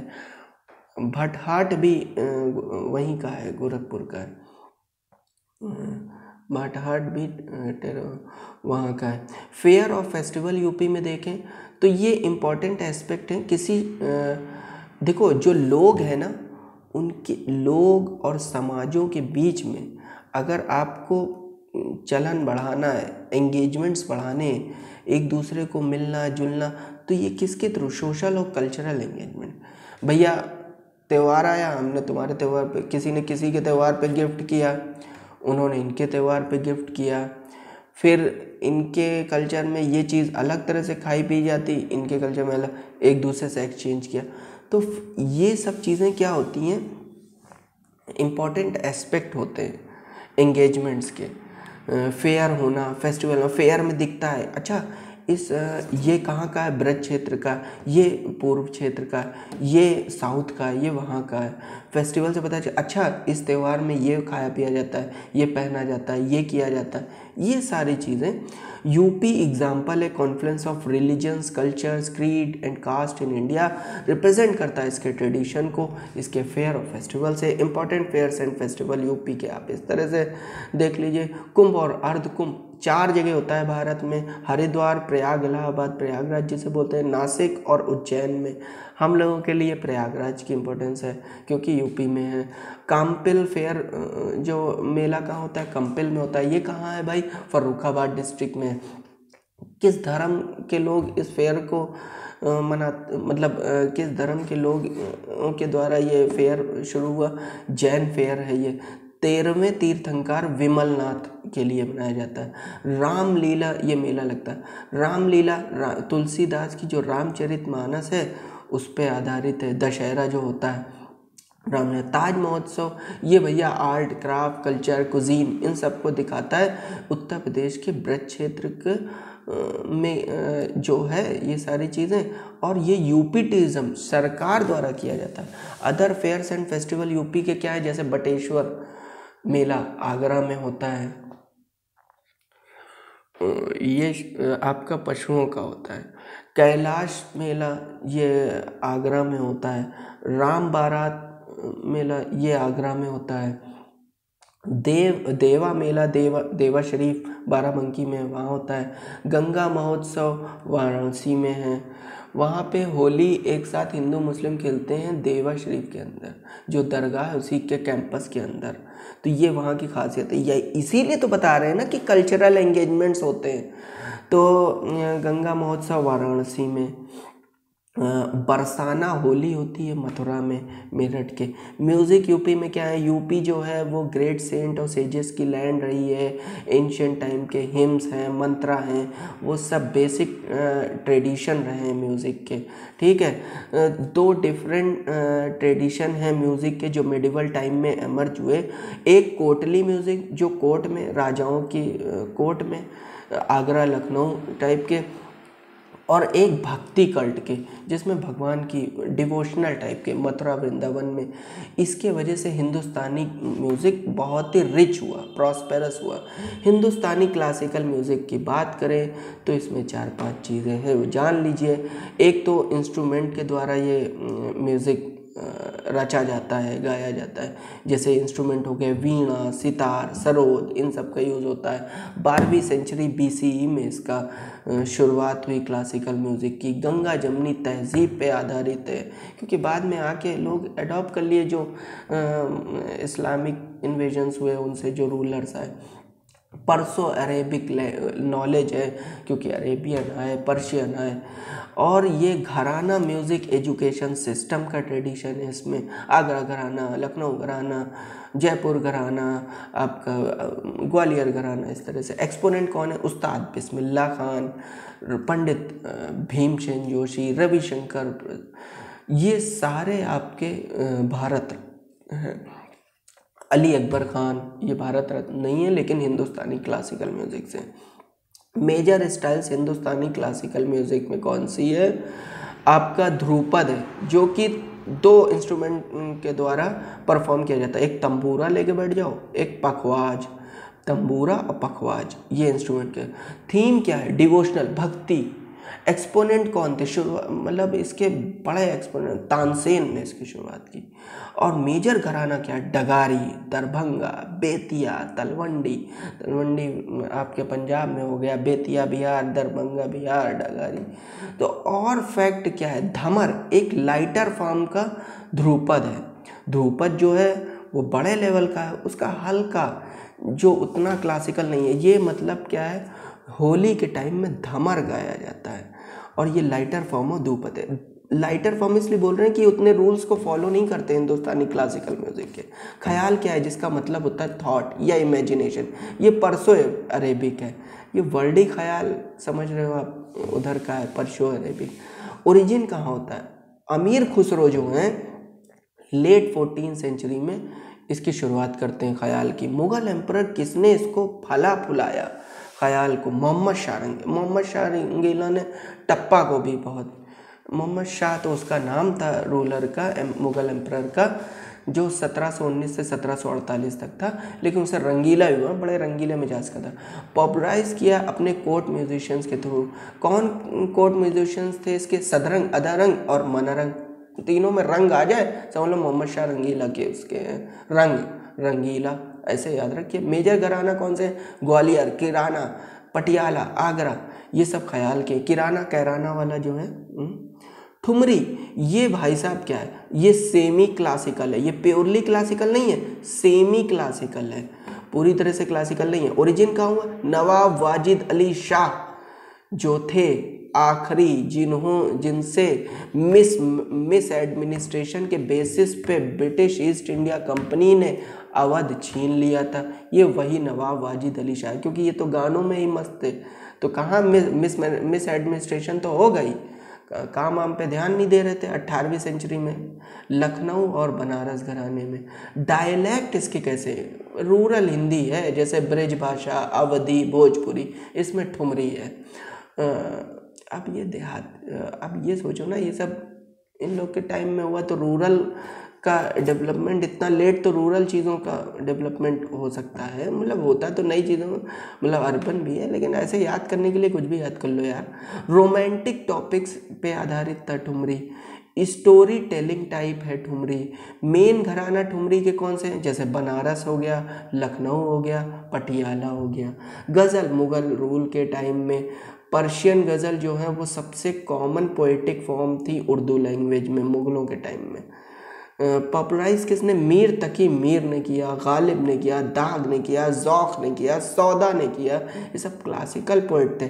जानरे क्या है इनका? क्षेत्र क्या है? रोमांस और डिफरेंट शेड्स ऑफ लव, यही गज़ल दिखाते थे, प्यार मोहब्बत वाली चीज़ें। पहले एक्सपोनेंट अमीर खुसरो हैं गज़ल के। कुछ अदर इम्पॉर्टेंट गज़ल के उनको जान लीजिए जो गज़ल गायक थे। मोहम्मद इकबाल थे, जो सर मोहम्मद इकबाल भी जिन्हें बोला जाता है। मिर्ज़ा गालिब थे, रूमी थे 13वीं सेंचुरी में, हाफिज़ थे 14th सेंचुरी। कुछ लाइटर क्लासिकल फॉर्म में, जिसमें अभी ठुमरी मैंने नाम बताइए, तो ढमर भी बताया आपको, ध्रुपद का लाइटर फॉर्म धमर, त्रिवत, चैती, कजरी, टप्पा। टप्पा किसके टाइम में डेवलप हुआ बता दूं, लिख लीजिए, नोट डाउन। यूपीपीसीएस में अभी आरओ में या किसी एग्ज़ाम में पूछा गया था कि टप्पा स्टाइल ऑफ किसकी कोर्ट में डेवलप हुआ, तो ये मोहम्मद शाह रंगीला में। और ठुमरी वाजिद अली शाह, भैया ये तो काम पे ध्यान है, मिस एडमिनिस्ट्रेशन हो रहा था इनके टाइम में। वाजिद अली शाह ठुमरी में ही बिजी थे वाजिद अली शाह। दादरा, गज़ल, भजन, ये सब जो है रिजिड रूल्स क्लासिकल म्यूज़िक के नहीं फॉलो करते। कौन कौन घराना हिंदुस्तानी म्यूज़िक से एसोसिएटेड है? आगरा घराना, बनारस घराना, लखनऊ घराना, ये सारे घराना हिंदुस्तानी म्यूज़िक से है। अब एक्सपोनेंट कौन है? जैसे सूरदास, रस खान, ये सब आगरा घराने से थे। फाउंडर कौन थे आगरा घराने के हिंदुस्तानी म्यूज़िक में? सूजन सिंह थे, जिन्होंने दीपक रागा में गाया है। इसीलिए दीपक ज्योति टाइटल एम्परर ने इनको दिया कि भैया तुम दीपक ज्योति हो। बनारस घराना ये जनरली बोल बनवा ठुमरी के इक्विवेलेंट इसको माना जाता है। बोल बनवा ठुमरी के बहुत सारे फीचर्स जो ये है यूपी के एडजेसेंट रीजन्स के जो फोक सॉन्ग्स हैं वहाँ से बनारस घराना लेके आता है। अब लखनऊ घराना ये जो है कोर्ट में डांसिंग, मतलब जान रहे हो राजा महाराजाओं की कोर्ट में डांसिंग थी तो वहाँ लखनऊ घराना मोर एक्सप्लिसिट है सेंसुअलिटी से।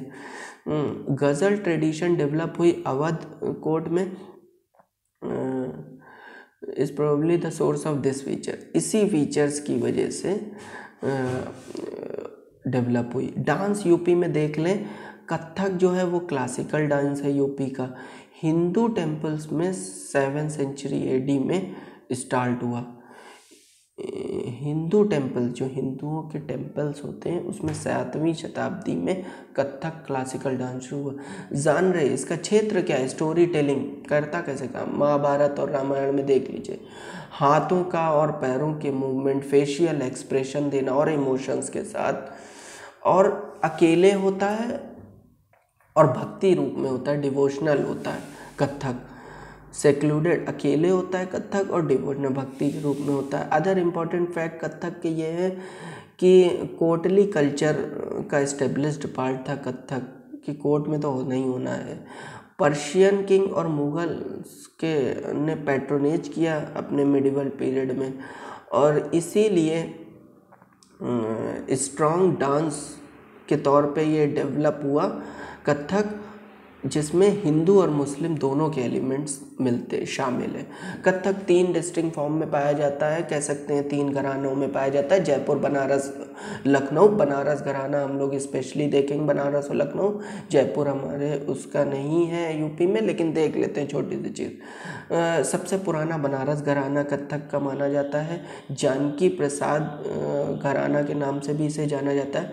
फेमस एक्सपोनेंट थे इसकी सितारा देवी, जयंती माला ये सितारा देवी की बेटी थी, और गोपी कृष्णा। लखनऊ घराना एक्टिंग पे आधारित था और जयपुर घराना डांस और फुटवर्क पे था। ठीक है जी, तो एक्टिंग और लखनऊ के लोग कर लेते हैं। डेवलपर, अरे ऐसे मजाक में कह रहे हैं, तो developer Wajid Ali Shah, medieval ruler Wajid Ali Shah ने लखनऊ घराना ऑफ कथक पे बहुत काम किया। वाजिद अली शाह क्या क्या कर रहे थे?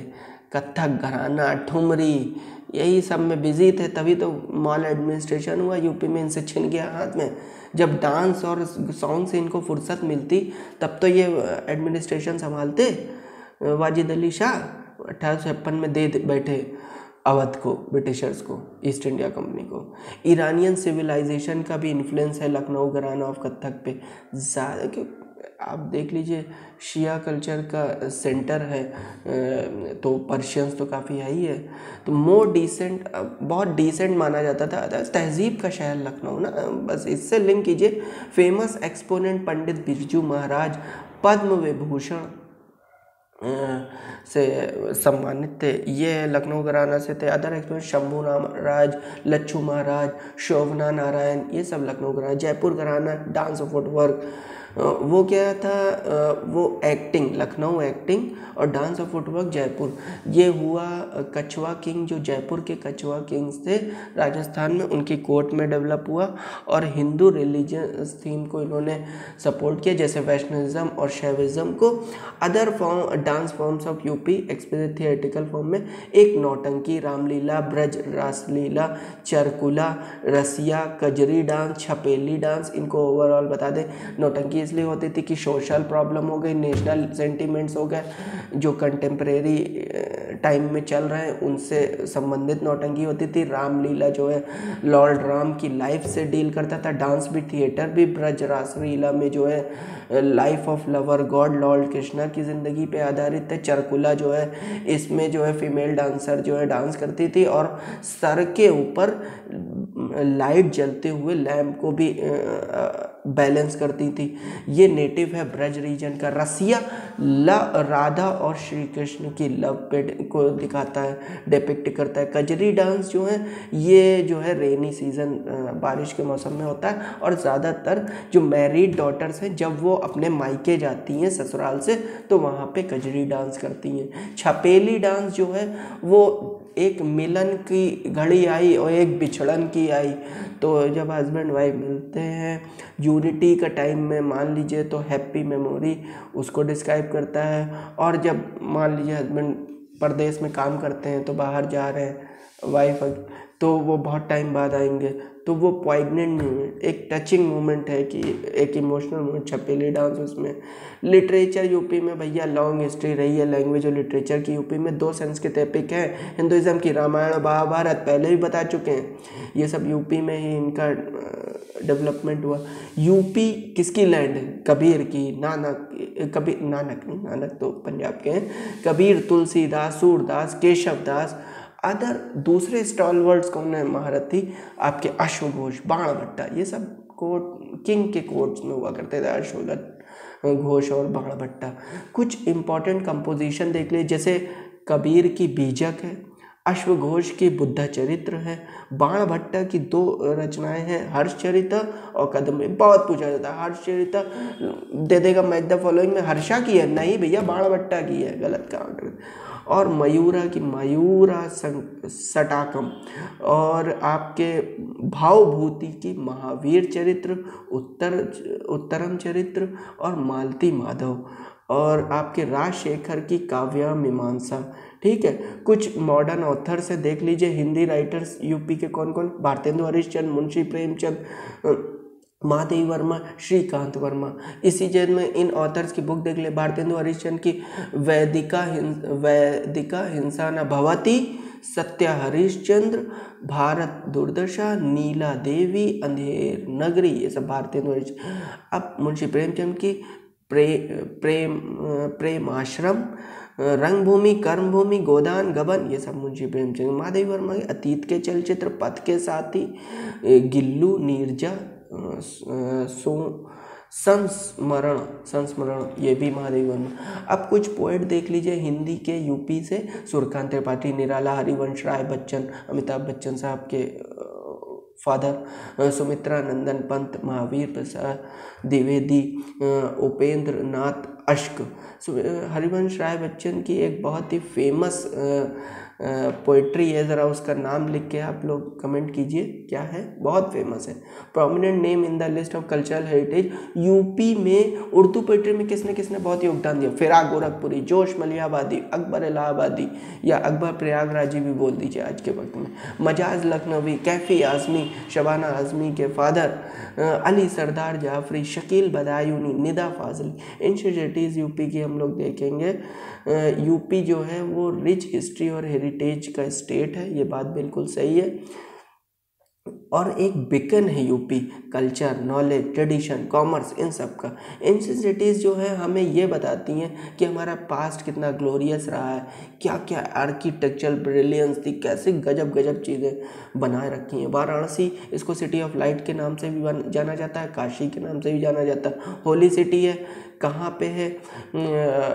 रिवर गंगा के किनारे है, और हज़ारों साल से, एंशिएंट टाइम से अभी तक लगातार बसा हुआ शहर वाराणसी बोला जाता है। 3000 सालों से बताया, कंटिन्यूसली इनहेबिटेड सिटीज़ में आता है। और इंडियन वैदिक कल्चर का पालना भी है। वैदिक कल्चर पला पड़ा बड़ा कहाँ हुआ? वाराणसी से। Believe to be about lord Shiva का घर भी बोला जाता है, कि लॉर्ड शिवा कहते हैं कि जब पहले यहीं वाराणसी पे रहते थे, इसीलिए वहाँ पे भगवान शिव का मंदिर है, काशी विश्वनाथ। सिल्क के लिए फेमस है। एंशिएंट प्लेसेस जैसे कि विश्वनाथ टेम्पल, मणिकर्णिका घाट, चौखंडी और धमेक स्तूप, ये सब वाराणसी में। वाराणसी में जीआई किसको किसको? बनारसी पान और लंगड़ा आम को। और रामनगर भाटा ब्रिंजल जो है बैगन, इसको भी वाराणसी के जीआई मिल रखा है। टूरिज़्म की जब बात करें, सारनाथ कुछ ही किलोमीटर वाराणसी से एक इम्पॉर्टेंट बुद्धिस्ट पिलग्रिमेज साइट है। बुद्ध ने अपना पहला सरमन यहाँ डिलीवर किया था, ये हम पहले आपको बता चुके हैं। 80 घाट गंगा रिवर पे है, ये भी फेमस है। सिग्निफिकेंस क्या है? कल्चरल जंक्शन है किसका? हिंदुइज्म, जैनिज्म, बुद्धिज्म, तीनों धर्म का। हिंदुइज्म में किस तरह से कल्चरल जंक्शन है इसका? काशी विश्वनाथ टेम्पल है, जो 12 हिंदू धर्म में जो 12 ज्योतिर्लिंग हैं उनमें से एक काशी विश्वनाथ है, जो यहीं है वाराणसी में। बुद्धिज्म में क्या है? पहला सरमन यहीं पे सारनाथ में दिया लॉर्ड बुद्धा ने। जैनिज्म जैन तीर्थंकर सुपर्श्वनाथ, चंद्रप्रभा और श्रेयांशनाथ, ये तीनों जो हैं यहीं पे पैदा हुए। इसलिए अयोध्या क्या है? हिस्टोरिकली इसका नाम था साकेत। अयोध्या को अवधपुरी भी कह सकते हैं। उसको जो ये माना जाता है हिंदू धर्म में कि 7 धाम है पिलग्रिमेज साइट जो मोक्ष आपको दिलाएंगे, मोक्षदायिनी सप्तपुरीज, वो हिंदू धर्म में उनमें से एक जो है वो अयोध्या है, दूसरी अभी आपको आगे बताएंगे मथुरा भी है, ठीक है। और लॉर्ड श्री राम जन्मभूमि है, ये पता ही है। सरयू घाघरा रिवर के किनारे बसा हुआ है। अथर्ववेद में अयोध्या के बारे में इस तरह से डिस्क्रिप्शन मिलता है कि ये भगवान ने इस शहर को बनाया, अयोध्या को, और ये स्वर्ग की तरह ही उतना ही प्रॉस्पेरस है, उतना ही फला फूला है। और कैपिटल सिटी क्या है? कौशल किंगडम, कोसल जो एंशिएंट किंगडम कोसल है उसकी कैपिटल सिटी अयोध्या थी। अच्छा, जैनों के लिए इम्पोर्टेंट है क्योंकि 24 में से 5 तीर्थंकर जो है अयोध्या में बर्थ हुए। मथुरा वृंदावन की वजह से फेमस। अब देखिए मथुरा की एक अलग ही इम्पोर्टेंट, लॉर्ड कृष्णा का बर्थ प्लेस माना जाता है। और जो जैसा हमने बताया ना कि साल मोक्षदायिनी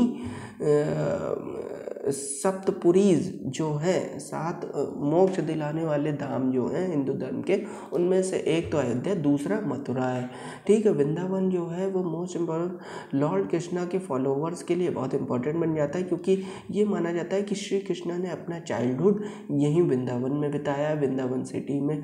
ये यमुना रिवर के किनारे बसा हुआ है। कल्चरली और रिलीजियस सिग्निफिकेंट है इस्कॉन टेम्पल के लिए, international society for Krishna consciousness, ठीक है, सिचुएटेड है। ये गौड़िया वैष्णव ट्रेडिशन के द्वारा, देखिए इसका एक अपना इतिहास है। वेस्ट बंगाल में एक चैतन्य महाप्रभु थे,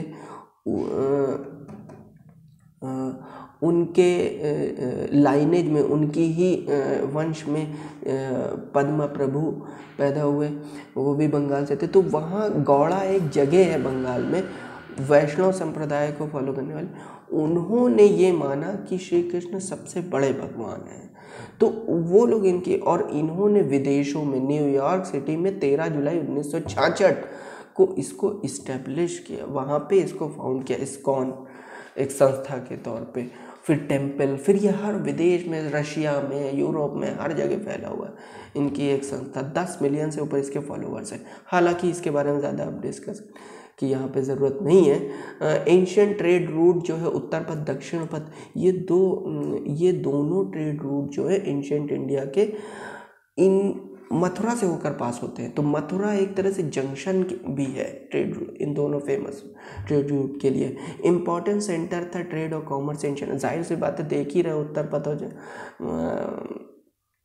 और वो दक्षिण पथ वहीं से पास हो रहा। मथुरा जो है डेयरी इंडस्ट्री के लिए जाना जाता है, घी, बटर, पेड़ा, बर्फ़ी सब। कन्नौज की बात करें, कन्नौज को कान्यकुब्ज भी असली नाम से, कन्नौज के बारे में आप बहुत कुछ जान ही चुके हैं। प्री हिस्टोरिक वेपन और टूल्स भी यहाँ पे ब्रोंज के बने हुए मिलते हुए कन्नौज में। फाहियान एक चाइनीज़ पिलग्रिम था जो कि 399 से 414 AD में आया। उसने वो आया था चंद्रगुप्त II के शासनकाल में। उसने कन्नौज को विज़िट किया कि भाई कन्नौज की देखें कहाँ कैसी जगह। हर्षा की कैपिटल कन्नौज थी, हर्षवर्धन की। और पांचाल किंगडम, पंचाल महाजनपद जो है उसमें लोकेटेड है Kannauj. Main centre tripartite struggle का था। टेम्पल 64 योगिनी, कलेश्वर, महादेवा, गौरी शंकर, इन तीनों के टेम्पल जो है मथुरा में है, सॉरी कन्नौज में है। गलती माफ़ कर दीजिएगा। फेमस फॉर परफ्यूम इंडस्ट्री के लिए जाना जाता है कन्नौज, और नेचुरल अतर, ख़ास करके फूलों से रस निकाल के उसका अतर बनाना, परफ्यूम बनाना, ये कन्नौज में, इसीलिए इसे परफ्यूम कैपिटल ऑफ इंडिया भी बोलते हैं। सनकीसा, एक्चुअली ये भैया यूपी का एक फर्रुखाबाद डिस्ट्रिक्ट है, और वहाँ एक रिवर काली बहती है, उसके किनारे पे बसा हुआ एक बसंतपुर गांव, उसी को सनकीसा के नाम से। अब देखिए, तुषिता, 6 बुद्धिज़्म में 6 हेवन माने गए, उनमें से एक हेवन है बीच में कोई, तुषिता। ये बोला जाता है कि लॉर्ड बुद्धा अपनी माँ को प्रीच कर रहे थे, उपदेश दे रहे थे। उपदेश देने के बाद जब वो धरती पे आए, उतरे, तो वो तुषिता से उतरे, और ये कहा जाता है कहाँ उतरे, वो सनकीसा में उतरे, सनकीसा में, समझ रहे। तो क्वीन माया इनकी मदर थी, ये भी आप जान लीजिए, और इनके फादर का नाम लॉर्ड बुद्धा के आप लोग कमेंट करके बताइए। अशोका ने एक पिलर इरेक्ट करवाया एलिफेंट कैपिटल के साथ साथ इस होली प्लेस को मार्क करने के लिए। अशोका ने सनकीसा में भी एक पिलर एडिट कर जी, एलिफेंट कैपिटल के साथ साथ, ठीक है। आर्कियोलॉजिकल हेरिटेज के लिए भी फेमस है सनकीसा। एक्सकेवेशन ये बताते हैं कि एंशियंट स्ट्रक्चर, अशोकन पिलर के साथ साथ गुप्ता विष्णु टेम्पल, ये सब सनकीसा में पाए गए हैं, ठीक है। टूरिस्ट प्लेस सनकीसा में बुद्धिस्ट पिलग्रिमेज है और आर्कियोलॉजिकल रिमेन्स है। अच्छा, ये अब कल्चर की बात हो रही है, तो एक बात आपको बताना चाहेंगे, जो अच्छी सी लाइन आप लोग अपने मेंस के आंसर में लिख सकते हैं, कि एक्सचेंज ऑफ आइडियाज़ एक दूसरे के से आदान प्रदान होना, और कल्चरल कॉन्टेक्ट से ये अलग अलग कम्युनिटी, जैसे हिंदू, मुस्लिम, बुद्ध, जैन, हिंदू, सारे में क्रिश्चियन, सिख, इन सब में एक ब्रिज के तौर पे जोड़ने का काम करते हैं। कल्चरल कॉन्टेक्ट और आइडियाज़ का एक्सचेंज, और ग्लोबल अंडरस्टैंडिंग, पूरे विश्व को समझने और उसमें मानवतावादी मतलब प्रेम एक फैलाने में कंट्रीब्यूट करते हैं, ठीक है। तो इस लाइन को आप लोग लिख सकते हैं अपने मेंस के आंसर में, इसको नोट कर ले। श्रावस्ती, इसको जो है कौशल किंगडम की कैपिटल है ये, और बुद्धा ने अपने 24 मॉनसून यहीं पे बिताए हैं। डिस्कोर्स भी श्रावस्ती में दिया, आपको बताया था, लंबा डिस्कोर्स भी श्रावस्ती में दिया। श्रावस्ती को आइडेंटिफाई, सहेत महेत में रिमेन्स मिलते हैं श्रावस्ती में, श्रावस्ती के सहेत महेत में बुद्धा के रिमेन्स मिलते हैं। रिवर राप्ती के किनारे बसा हुआ है। मोनेस्ट्री कौन सी, जटावन मोनेस्ट्री, बताया था कि मर्चेंट ने जो डोनेट की थी। बुद्धा ने डेमोन्स्ट्रेट किया अपनी डिवाइन पावर नॉन बिलीवर्स को इम्प्रेस करने के लिए श्रावस्ती में। Huge world peace bell Japan की मदद से इंस्टॉल की गई श्रावस्ती में। ह्यूमैनिटी, ये जो धीरे धीरे बजती है, इस बेल के बजने से ह्यूमैनिटी का एक संदेश देने के लिए। प्रयागराज भाई साहब आपका सिचुएटेड है 3 रिवर के कॉन्फ्लुएंस पे, गंगा, यमुना और माइथोलॉजिकल सरस्वती एक्चुअली एग्जिस्ट नहीं करती, माना जाता, माइथोलॉजी से आती। आर्यंस का सबसे पहले सेटलमेंट प्रयागराज में हुआ। राइस के जो अर्लीस्ट एविडेंस मिलते हैं कोल्डीवा, वो बेलन रिवर पे प्रयागराज डिस्ट्रिक्ट में। न्यूलिथिक टूल्स और वेपन्स जो है मिर्ज़ापुर में, सोनभद्र में, प्रयागराज में और प्रतापगढ़ में खुदाई के दौरान पाए गए। कहाँ मिर्ज़ापुर, सोनभद्र, प्रयागराज और प्रतापगढ़ के एक्सकेवेशन में न्यूलिथिक टूल्स पाए गए। प्रयागराज में भी पाए गए, इसलिए प्रयागराज का नाम मेंशन, प्रयागराज में। प्रयाग जो है बर्थ प्लेस है किसका, सोम, वरुण और प्रजापति, पुराने टाइम में माने जाने वाले भगवान सोम, वरुण और प्रजापति का बर्थ प्लेस प्रयाग को माना गया है। Great sages from here like Bharadwaj, Durvasa और पन्नास ऋषि भी यहीं की धरती है प्रयागराज। प्रयाग को का रेफरेंस आपको पुराणों में मिल जाता है, रामायण में मिलता है, महाभारत, तीनों जगह प्रयाग का रेफरेंस मिलेगा, पुराण, रामायण और महाभारत। अब समझ रहे हैं इसकी हिस्टोरिकल इम्पोर्टेंस। प्राकृत यज्ञ, ये जो है लॉर्ड ब्रह्मा के द्वारा, लॉर्ड ब्रह्मा ने जब सृष्टि का निर्माण किया तो एक यज्ञ किया, वो भगवान ब्रह्म ने, लॉर्ड ब्रह्मा ने परफॉर्म किया प्राकृत यज्ञ यहीं प्रयाग में। प्रयाग का रेफरेंस जो है इस तरह से पद्म पुराण में मिलता है कि सारे पिलग्रिमेज के जो प्लेसेस है उनमें सबसे बेस्ट प्लेस पिलग्रिमेज का जो है वो प्रयाग है। ये पद्म पुराण कहता है, मैं नहीं कह रहा हूँ ना, आपने पद्म पुराण कह रहा है। तो उसके बाद ब्रह्म पुराण ये कहता है कि माघ के महीने में जो संगम में गंगा यमुना के किनारे स्नान करता है उसके मतलब ये एक पवित्र है माना जाता है, वहाँ पे स्नान करना, आपके पाप आप धुल लेंगे वहीं पे। कुंभ मेला प्रयागराज में। अब एक कहावत कही जाती है, ये बहुत ही वाइडली एक्सेप्टेड, वाइडली सेड है कि आप अपने आंसर में लिख दोगे तो गजब के नंबर मिलेंगे। प्रयागस्य प्रवेशसु पापम निष्वति तत्क्षणम। माफ़ कीजिएगा मेरी थोड़ी सी संस्कृत, ठीक है। ये लिख सकते हैं कि इसका मतलब ये है कि सारे पाप धुल जाते हैं जब आप प्रयाग में एंटर करते हैं, ठीक है फ्रेंड। ये हमारे क्लासेस का नाम कार्डिनल लर्निंग क्लासेस। हमारे चैनल को सब्सक्राइब कीजिए, शेयर कीजिए और पसंद कीजिए तो लाइक कीजिए और कमेंट ज़रूर कीजिए जो मैंने क्वेश्चन पूछे। और फ्रेंड जुड़े रहिए, पूरे पेपर 5 और पेपर 6 मैं इस अपनी वीडियो सीरीज़ के थ्रू कराऊंगा और PDF भी प्रोवाइड करूंगा। Thank you very much.